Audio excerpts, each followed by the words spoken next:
Hey guys, I'm Diamond, also known as your coiliness, and I'm an engineer turned content creator. And I'm ready to start having more open and honest conversations about the tools it takes to become the best versions of yourself. From mindset shifts to productivity tools, all with a stylish and soulful approach. So let's get into it. I know we're already into the swing of 2023, but either for the people who haven't started their vision board yet, which is okay, and for those who just want to see if they can spice theirs up a little bit, I thought we would do that today. Vision boards are important because they really help us to remember our goals at all times, right? And to put down onto paper, or if you do it digitally, what exactly you really want to bring to life. And so I found that when I have a vision board and I can have something to reference back to, and also something that's my screensaver on all my devices, it really helps to remind me who I want to become, who I am becoming every single day. I've got my iPad right here with me. So here's a quick agenda of what we're going to cover. So I want to briefly talk about why you shouldn't skip any of these steps.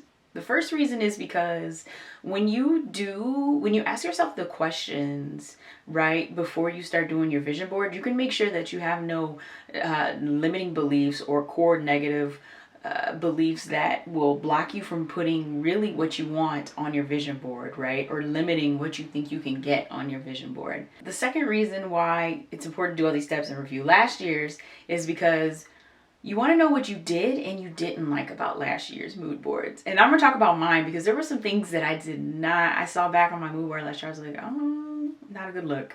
And then the last thing is so you can see how far you've come. It's important to see how far you've come when you look at your mood boards from previous years, right? And what you were able to bring into fruition and maybe what you didn't. All right, getting into the first part, the inner work and reflection. So we've got 2 exercises that I want you guys to do.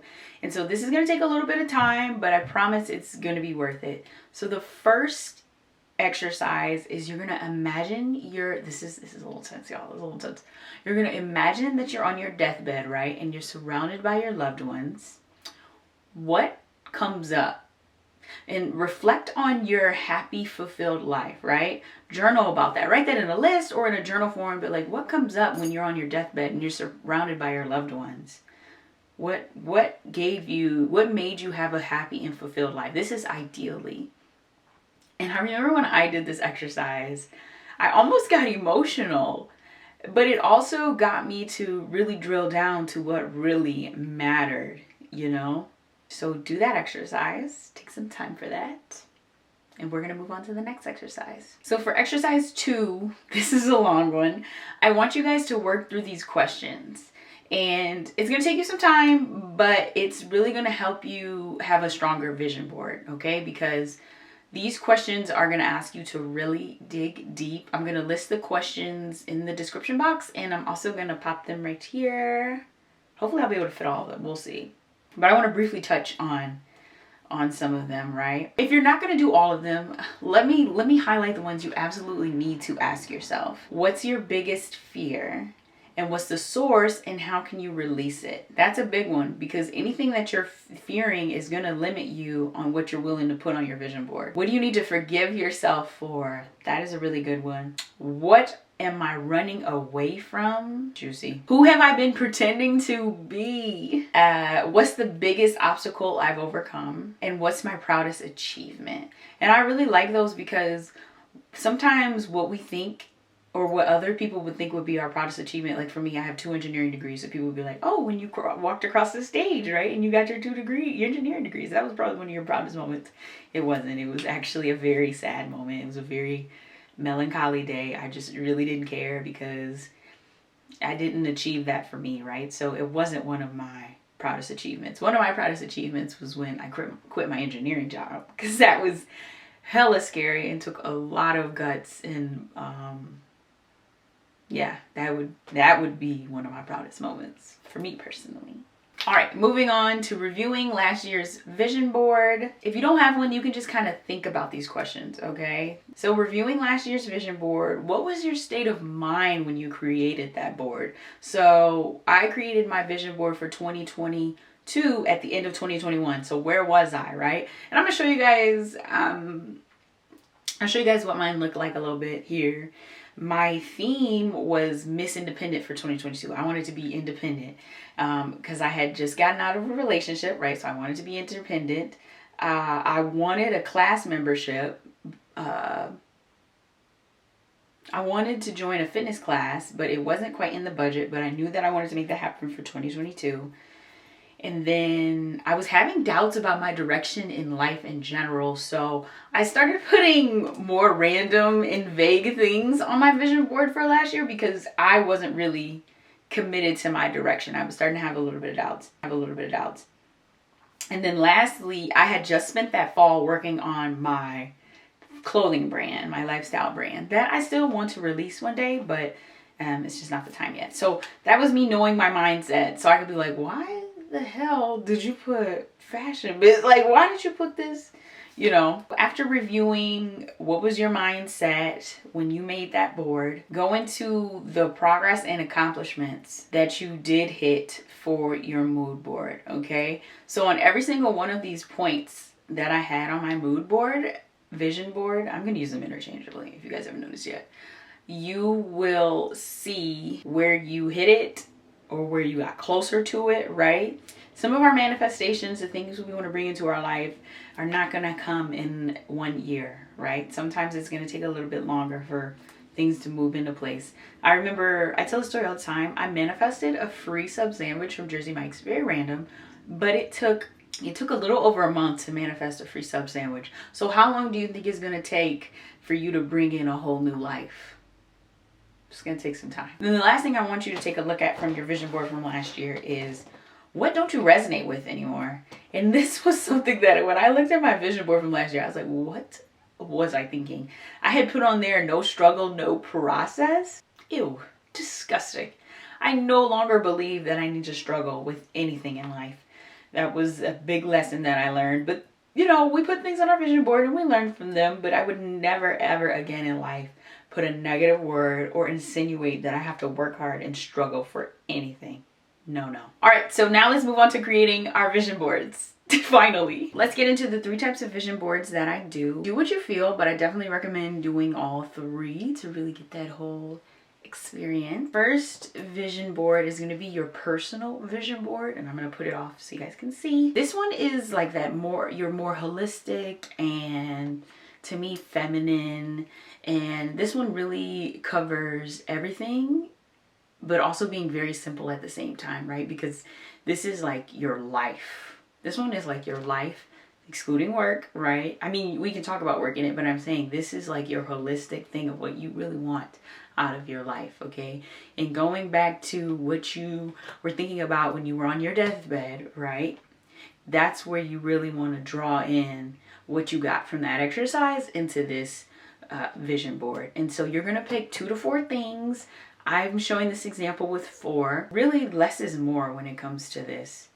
Less is more. What I also love about this board is that it gets to the bare bones, but it also shows you how sometimes we can be very picky about what we want. This gets to the root of it, right?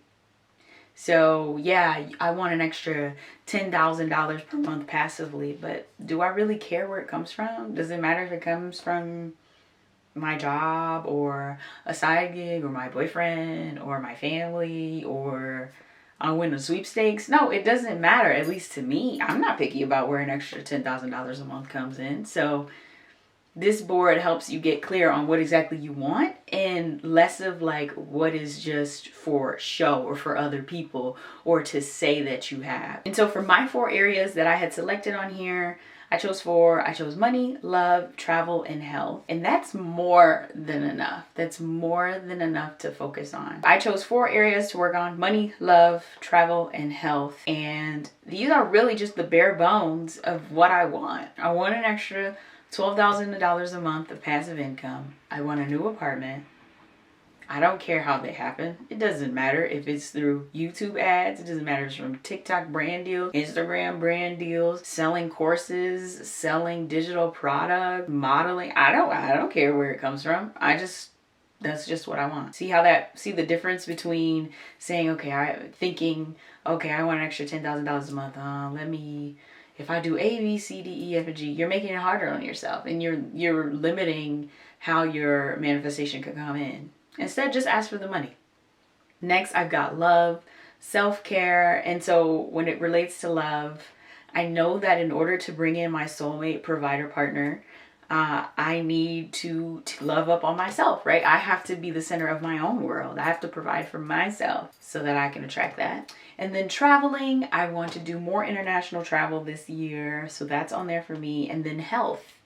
And I just want to meditate, I want to journal, and I want to do more gratitude, because I realize gratitude is something I've been lacking. And I also want to be fit and energetic. Another thing you'll notice about this vision board is you want to make sure that you're using photos. This is a big thing. You want to make sure you're using photos that you can see yourself in. So in none of these photos you exactly see someone that's not me. In that one body picture, that is me. That's my body, okay? So I can obviously see me having that body because it literally is me.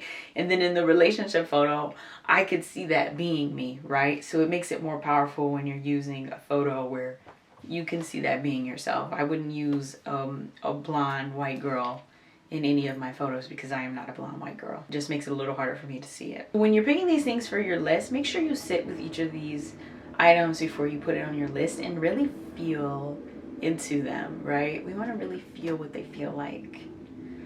What does a new apartment feel like? What does that feel like? Sit into that. No low vibe words or pictures on this. So don't put on there, get out of debt. No. We don't want to be reminded of our debt. No. So don't put anything like that. You could put off like pay off house, or something like that. Or I wouldn't even put all my bills are paid. I would just stick with asking for an amount of money. But that's me personally. So that's the first overall holistic. I call that my holistic vision board. Now we get into, I really call it more of my mood board, because that's the actual title of this. This template, I did not make this template. This template is from Natalie Millhouse of Divine Enthusiast. I love her. And I've been using this template for 4 years now. And I've just continued to tweak it every year as it fits for me. And this is also where you can create your persona, right? If you feel like you want to reinvent yourself, you're trying to become a new person, this mood board is going to get you into that, because you're bringing in all these different elements, right? You're picking a color palette, which I love. Although my color palette hasn't changed in the last 4 years, but that's just me. I don't resonate with anything else. And I also like your main idea statement, right? Because every year is different. Last year was about me being independent. The year before that was about me being adventurous, coming to the edge. And this year is about me working less and making more money. Really just brings it all together very nicely. Honestly, I feel like this template is pretty self-explanatory with everything. I'm going to include the link to Natalie's template, all the Canva templates down below, and a link to Natalie's template. Her website as well, I will link, in her Instagram and stuff, so you can check her out. But I had to use it. I was like, man, should I just like make my own, freak it? But no, I love Natalie's template. It's perfect. A couple things you'll notice about my mood board is I have it split into professional goals and personal goals, right? And when it comes to my professional goals, I'm just stating how much money I want. And then I'm also talking about where I'd like, in my professional life, things I'd like to explore or grow more, right? Because again, I personally am not in the business of limiting or being too picky about where my money comes from. I don't care. It does not matter to me. It does not matter. I just want to work less and make more. The other thing I'll say about this mood board, feel free to add more images or whatever. I just like mine kind of simple. I'm not into a bunch of images. Yeah, do what you feel. And then moving on to the last vision board. This one it's barely even really a different one. It's just taking your mood board and just adding more images and words and quotes and stuff to it to give you that iPhone screensaver. Yeah, so I just added more images for the home screen version. And what I also like is that the main part of the mood board, based off of, if you use the format that I've given you, you're gonna have those main statements and those words and that stuff in the center. Yeah, like I was saying, you'll have those main things in the center, and it'll just remind you again who you are becoming, okay? And that is it for this video. I don't really have anything else. I really hope that this helps you guys with your vision board process. Be sure to like, comment, and subscribe this video. I really appreciate it. It means a lot to me. I'm really excited for this year. I'm going to be posting on here 2 times a week. And yeah, I'm pumped to do it. Let's get started.